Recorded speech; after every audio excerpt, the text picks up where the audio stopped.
teknologi itu ada bukan untuk menggantikan manusia, tapi adanya teknologi untuk membantu kemudahan manusia dalam berpikir dan berinteraksi dan berkegiatan juga. Oke, ini Bapak bakal menjelaskan pengoperasian, pengaplikasian dan kolaborasi KA di sekitar kita. Oke, assalamualaikum warahmatullahi wabarakatuh. Waalaikumsalam warahmatullahi wabarakatuh. Oke, selamat pagi semuanya. Pagi. Semoga kita selalu diberkahi kesehatan ya. Amin. Sebelum itu Bapak ingin absen sedikit dulu. Yang nggak datang tadi siapa?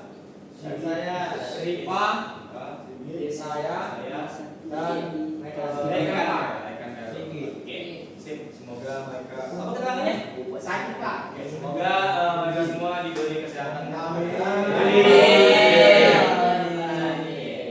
Oke, ini Bapak bakal mencoba menjelaskan tentang ini kolaborasi KA, pengoperasian dan pengaplikasiannya. Kenali KA di sekitar kita. Oke, sebelum itu biasanya kita menggunakan AI ya, kalimat AI untuk kehidupan saya. Tapi kita hari ini kita coba ganti dulu. Jadi KA itu kepanjangannya apa? Kecerdasan artifisial ya, artifisial. Oke, artifisial sih. Oke, karena pakai fitur-fitur ini, ada yang coba angkat tangannya lagi. Kamu pernah pakai apa aja? TikTok, YouTube. Oke. Beri aplausnya dulu untuk si Oke. Oke, yang lain ada yang pernah pakai juga? Pernah Pak? Pak Martin? Asisten Google. Asisten Google, oke. HP-nya iPhone atau Android? Android Pak. Android, oke. Yang iPhone siapa? Oke, nggak apa-apa. Jadi ini di sebelah asisten Google ini ada yang namanya asisten satu lagi, tetangganya, yaitu adalah versi Siri. Nah, Siri ini sama dengan virtual assistant Google ya, untuk ya tanya-tanya chatbot ya. Kita mau nanya apa, kita mau minta bantu apa, bisa ke asisten ini. Ternyata fitur-fitur ini atau aplikasi-aplikasi ini ternyata sudah menggunakan kecerdasan artifisial ya, kecerdasan buatan yang tanpa kita sadari kita sudah memakainya sebelum adanya si ChatGPT dan Gemini. Jadi apps ini fungsinya seperti yang kita tahu untuk apa? Menunjuk jalan ya. Jalan. Menunjuk arah tujuan kita. Oke, mantap sekali. TikTok, ada yang tahu fungsi TikTok apa? Hibur diri.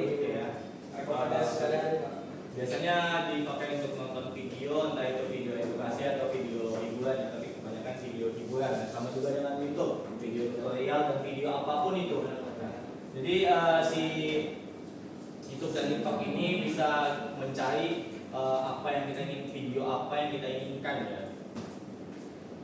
Oke, kecerdasan artifisial di sekitar kita. Nah, tidak lagi hanya ada di film fiksi ilmiah atau sci-fi atau science fiction. Nah, lihatlah di sekeliling kita. Tadi contohnya udah ada kita komunikasi udah gampang, ada asisten virtual, ada kita berbelanja online dengan apa biasanya?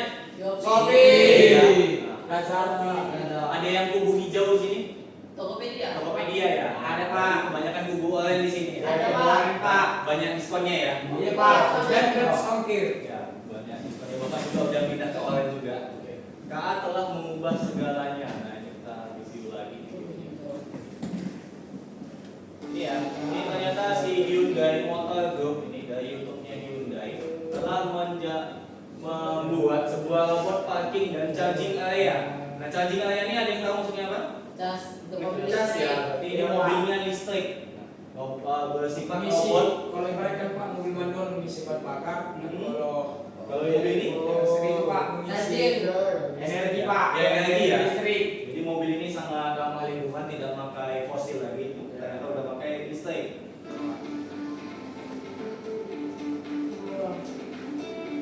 Sudah mulai aplikasi ya, tinggal klik-klik aja jadi.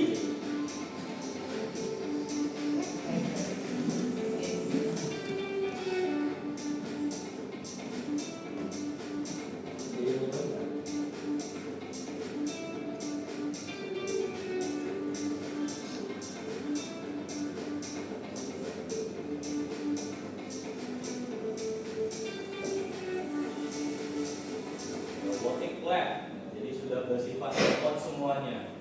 Oke.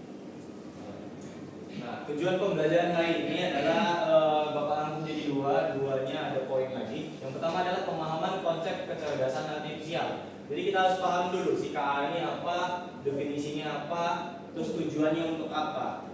Yang kedua ada identifikasi contoh kecerdasan artifisial. Jadi kita akan mengidentifikasi apa aja sih contoh dari KA ini. Nah, kita makainya bagaimana, dampaknya itu apa aja, positif negatifnya. Lanjut kita ke aplikasi KA. Aplikasinya apa aja? Oke, kita singgung dulu sejarah singkatnya. Sejarah singkatnya ada di tahun 1956. Ini John McCarthy atau Bapak Kecerdasan Artifisial, Bapak AI, Bapak KA. Memperkenalkan istilah KA sebagai ilmu membuat mesin cerdas. Jadi si beliau ini dia sudah dari tahun 1956 itu berarti kita belum pada lahir, Bapak juga belum lahir. Beliau sudah mencoba membuat sebuah mesin yang bisa cerdas sendiri. Jadi otomatis ya bisa belajar sendiri. Tahun 1956 dengan alat yang seadanya aja. Nah, definisi KA tersebut adalah sistem atau alat yang meniru kecerdasan manusia untuk melakukan tugas seperti pengambilan keputusan dan pengenalan pola. Jadi keputusan yang kita kasih ke mesin itu, dia bakal meneliti polanya, mempelajari polanya, dan bakal diambil keputusan mana yang terbaik. Misalnya ada berapa bola di dalam box ini, boxnya ada segini-segini. Nah, nanti si mesinnya bakal mengambil sendiri.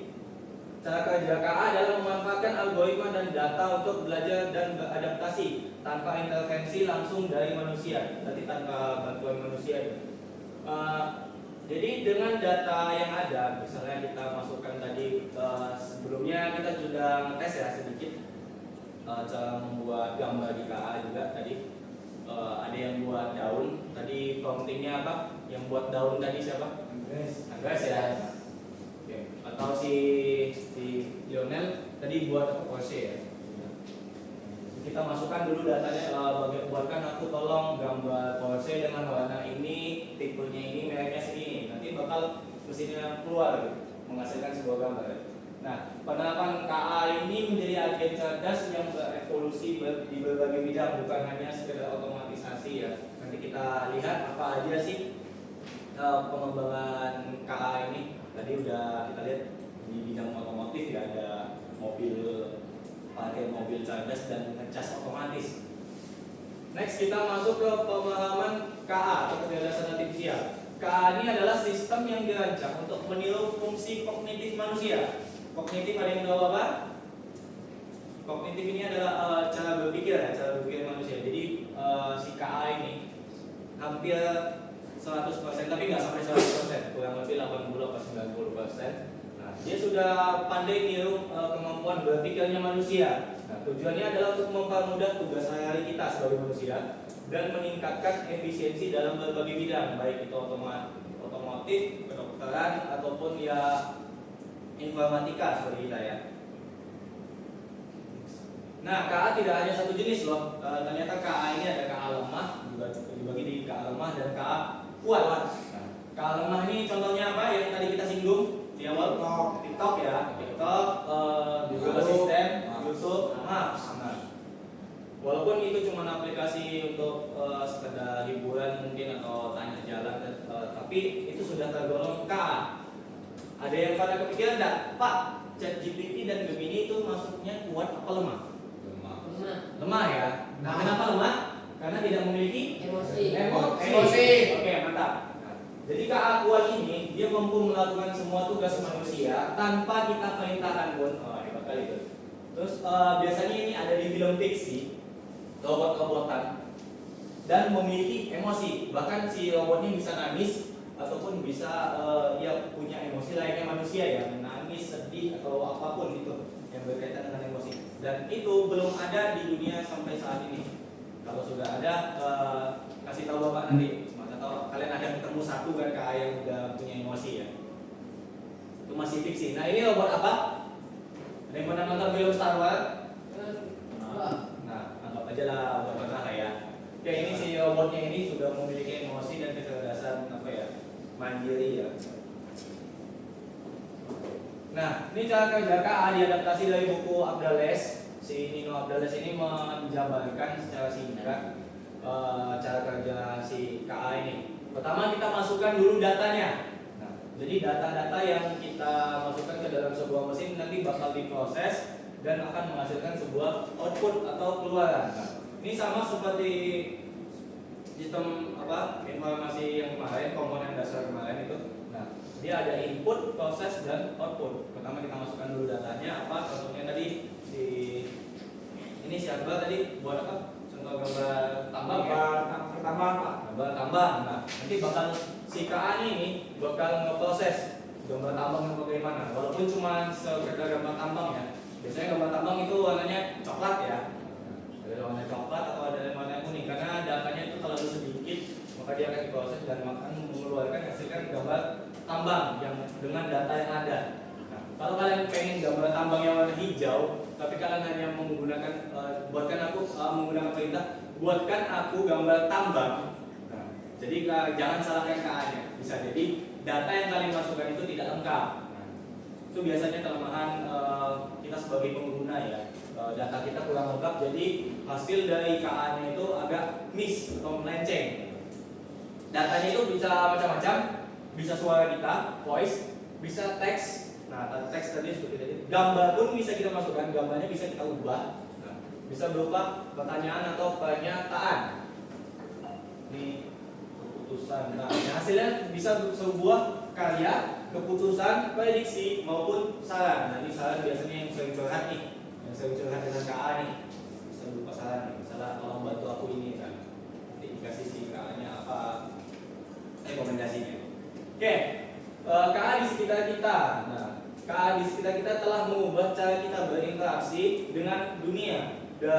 Dari mobil sewa kemudi yang mengoptimalkan transportasi hingga chatbot mempermudah kita pengalaman berbelanja, dan KA ini hadir di aspek kehidupan kita. Oke, kita singgung tadi mobil sewa kemudi. Sewa kemudi ini artinya apa?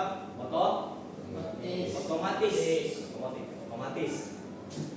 Nah, ini ada juga chatbot yang kita pakai sehari-hari itu. Oke, mobil yang otomatis yang kalian tahu apa? Tesla ya. Oke, itu sudah sangat mendunia, sangat populer juga. Oke, ini di sebelahnya ada yang tahu Face ID. Nah, Face ID ini kebetulan Bapak ngambilnya di apa ya? Di yang iPhone. Ternyata di Android pun sudah ada sekarang Face ID. Nah, Face ID ini tidak hanya apa? Dia cara kerjanya akan menangkap wajah kita, data wajah kita, dan akan merekam. Jadi setiap kita buka HP, kita tempelkan muka kita ke depan HP, itu bakal si KA-nya bakal membaca, oh ya ini yang punya gitu. Kalau sudah didaftarkan. Ini apa? Aplikasi apa? Yang merah? YouTube. Nah, ini kira-kira menunjukkan apa? Sebuah apa ini? Rekomendasi dari pertama dari si pengguna. Oke, tepuk tangan dulu untuk kita semua.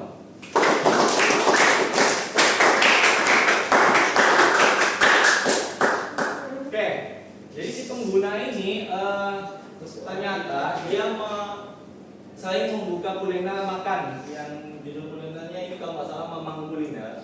Jadi si penggunanya sering buka YouTube akun ini dan sering buka channel makan, dan ternyata si YouTube-nya merekomendasikan, oh ini mungkin kamu suka dengan ini. Atau misalnya kalian pernah berbelanja di belanja online si Shopee tadi, kalian pengen beli kaos warna hitam. Nah, besoknya kalian kalau mau buka Shopee lagi, mungkin ada, bukan mungkin ya, pasti ada sebuah rekomendasi yang berkaitan dengan baju warna hitam tadi ataupun barang-barang lainnya.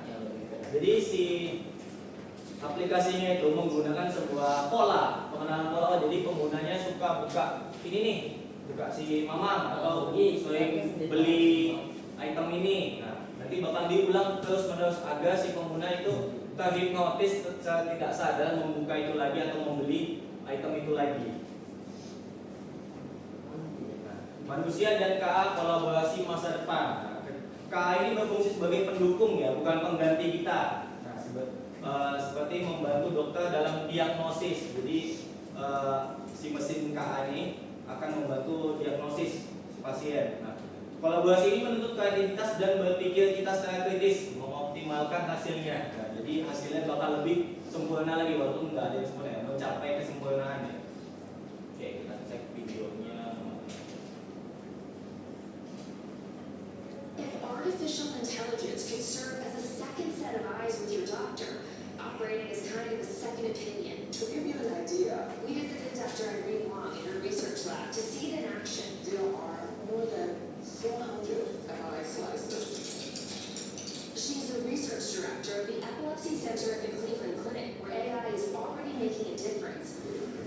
Dr. Wong can team up with an AI system that has learned from a network of past epilepsy cases. The AI can then zoom in on an MRI scan to highlight a probability map for doctors to investigate further. The more yellow or whitish, the harder it is. It pinpoints you to the area of the brain that calls for your attention. And that is the region that causes seizures. What if artificial intelligence... Oke, jadi ini ada sebuah video ya. Jadi sebuah dokter mengkolaborasikan dengan teknologi AI. Ini dokter Irene Wong dari Cleveland Clinic, klinik yang dari luar ya. Nah, memanfaatkan kecerdasan buatan untuk menganalisis hasil MRI scan pasien dengan epilepsi. Berarti pasiennya sakit epilepsi, di scan pakai MRI. Jadi dibantu dengan si KA-nya. KA-nya bisa mendeteksi lebih jelas nanti, tetapi hanya dapat juga menyoroti area yang menunjukkan potensi masalah. Jadi si KA-nya ini bisa langsung tembak masalahnya. Oh, ini ternyata si pasiennya punya penyakit epilepsi keras gitu misalnya. Jadi KA ini tidak menghambat kita, tapi justru membantu kita dalam sebuah pekerjaan. Nah, ini contohnya di bidang kedokteran sih, yang kolaborasi tadi. Jadi kolaborasi sebelumnya tadi bidang apa? Otomotif ya. Otomotif. Mobil, parkir mobil dan pengecasan baterai mobil. Nah, ini dampak positif dan negatif si KA itu adalah positifnya kita cek ada membantu. Siapa sih yang nggak kebantu dengan KA? Pasti kebantu ya. Ada yang nggak kebantu dengan KA di sini? Ya, enggak ya. Kerjaan semakin mudah. Semakin mudah. Nah, buat soal atau menanyakan jawaban misalnya saya gitu kan, nah, contekan kalian di KA, nah, kurang-kurangi ya, kalian ketergantungan nanti. Nah, mempermudah hidup. Kalau kalian pun tidak punya kawan buat ngobrol atau buat nanya saran secara ilmiah, nah kalian bisa menggunakan si KA ini. Entah itu kalian nanya saran atau nanya how to, nah kalian menemukan sebuah masalah, kalian bisa foto tanyakan ke KA, ini gimana cara pemecahan masalahnya.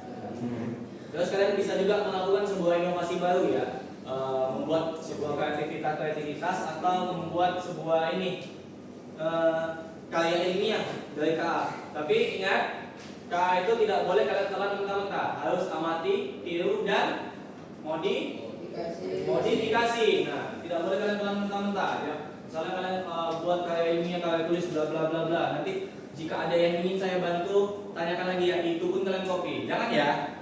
Nah, dibaca lagi. Dampak negatif dari KA itu adalah ancaman kerja. Ancaman kerja ini gimana contohnya? Terutama Bapak ya yang sebagai guru juga. Nah, bisa jadi guru bakal digantikan dengan KA. Mungkin, tapi kalau asal Bapak enggak, justru kita harus kolaborasi dengan KA ini. Tetap guru itu harus ada sebagai pendampingnya. Lanjut kita ke ketergantungan teknologi. Ketergantungan teknologi ini seperti tadi ya, kalian udah sering banyak nyari contekan di Google atau di Gemini atau di GPT ya. Atau di AI. Atau di AI ya. Jadi kurang-kurangi lagi, harus berinovasi lagi dan kreatif lagi. Kalau malas-malas iya, biar nggak malas-malasan, mantap Pak. Oke, lanjut ke isu privasi. Nah, ada sebuah tren yang pernah Bapak lihat itu adalah memasukkan fotonya ke dalam KA dan ngedit foto, dan jadi nanti fotonya bisa jadi Sesuai keinginan kita. sesuai keinginan. Misalnya jadi buatkan aku jadi penyihir Hogwarts gitu kayak Harry Potter, nanti bajunya bakal dibuatkan seperti layaknya penyihir di Harry Potter ya, atau yang ada yang lagi naik Colosseum tadi, nah bisa. Tapi ternyata ada dampak negatif yang terdapat di sana di kegiatan itu adalah data kita secara kita tidak langsung, itu adalah gambar wajah kita, itu bakal direkam si KA-nya dan disimpan ke dalam database-nya si Gemini atau ChatGPT tadi. Dan kita nggak tahu itu database-nya buat apa. Nah, kita sewaktu-waktu bisa aja data itu digunakan secara tidak sehat dan tidak benar ya. Semoga aja enggak. Jadi yang namanya privasi, entah itu KTP, KTM, atau BCA ya, apalagi rekening kalian dan data-data kalian yang bersifat pribadi, sebisa mungkin jangan dikasih ke KA-nya, kecerdasan artifisialnya, karena kita nggak tahu ya entah apa yang terjadi 10 tahun ke depan, entah itu data kita bakal dijual sama GPT atau enggak, kita nggak tahu. Jadi kita harus hindari itu, harus kurangi hal-hal seperti itu. Itu coba tengok di YouTube aja dampak-dampak negatif KA ya, sudah banyak sekali kasus-kasusnya. Oke, kita eksplorasi terlebih dahulu. Kita jelajahi KA yang ada. Nah, oke, Bapak pengen tahu, Rohil, biasanya KA yang kamu pakai apa, Rohil? TikTok, oke. GPT, apa lagi kawan-kawan GPT? Oke, berhapus dulu untuk Rohil. Oke, kolaborasi yang kita lihat tadi ada 2. Ada yang bisa menyebutkan apa aja kolaborasi? Apa itu ya? Alat bantu seperti apa, Pak Fendi? Oke, apa? Untuk mencari penyakit. Mencari penyakit. Oke, mantap. Oke, Pak Fendi. Ada lagi satu lagi tadi? Mobil apa? Parkir mobil. Oke, mantap. Oke, tugas pengayaan. Nah, ciptakan karya menggunakan perangkat kecerdasan artifisial yang ada. Nah, oke, sekarang coba buka ChatGPT-nya atau KA yang ada. Nah, coba tunjukkan ke Bapak hasil-hasil karya yang telah kalian buat.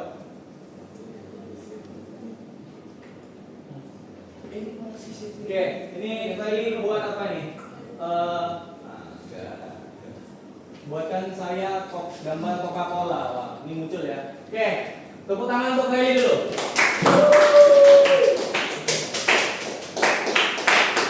Tadi di sini ada Akbar, ada bikin apa tadi, daun di sini. Daun, Pak. Bukan daun ini ibu jongkok bukan. Ini tambangan Pak. Oke, nggak apa-apa. Oh, ini ada gambar. Wah, ini agak kasar kalau bilang, mohon maaf ya. Ada gambar anjing dulu. Apa pentingnya ini? Coba kamu sebutkan dengan lantang. Oke, mantap. Beri tepuk tangan untuk ini. Ini ada buat gambar anjing itu si siapa? Lionel buat gambar apa? Oh, sih. Coba sebutkan countingnya apa? Peringkatnya. Bohong dari gambar semua punya berapa? Oke. Ibu dikit. Warnanya nggak kamu sebutkan ya, tapi bakal buatkannya dengan warna abu-abu. Nah, kira-kira udah cocok nggak sama gue? Udah cocok ya? Oke, sudah Bapak cek semua cara penggunaan ChatGPT-nya. Nih. Nah, oke, apa hal yang baru kalian pelajari hari ini tentang KA ini? Coba Randy dulu. Yaitu kreativitas, berpikir kritis, empati, dan pengambilan keputusan etis. Oke, Fadlan boleh? Tujuan KA, Pak. Oke, apa aja? Untuk membantu, mempermudah dan membuat keputusan yang Oke, terakhir kita coba Akbar. Ya Pak. Kalau saya Pak, akte KA yaitu program komputer bisa berpikir dan bekerja seperti manusia. Oke, mantap. Beri aplaus dulu untuk 3 tadi. Dan kita semua. Oke, lalu yang terakhir ada Bapak John McCarthy.